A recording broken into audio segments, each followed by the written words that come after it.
Hey guys, welcome to the vlog. Today we're going to be talking about my back workout. So the first exercise we have here is the barbell row. As you can see, I am using these wrist straps. I would highly encourage you to purchase some of these if you don't already have some. This is great for any back exercise because essentially your back is always going to be stronger than your grips. And so you're really leaving,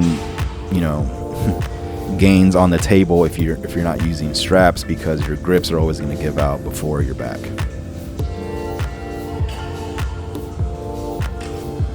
Alright, the next exercise we have here is the one arm row. If your gym has this machine, I highly encourage you to use it. This is one of my favorite machines.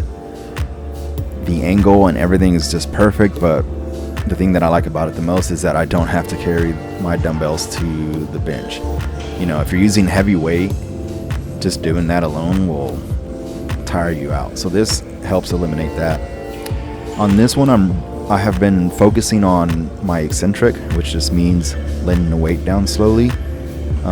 That is just as important, if not more important, I would say, than the concentric, than squeezing it at the top. That's also important, but you don't want to just fling the weight down.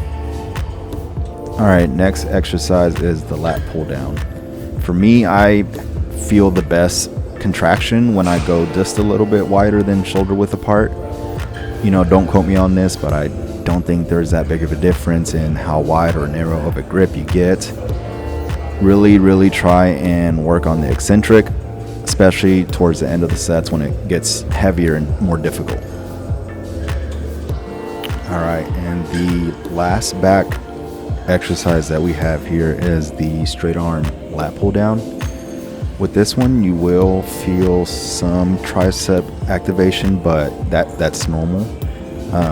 Really just try and focus in pulling the weight down with your back. I know that sounds weird, but with a muscle that you can't really see, the mind muscle connection is really important. So just focusing on the squeeze and the eccentric will go a long ways.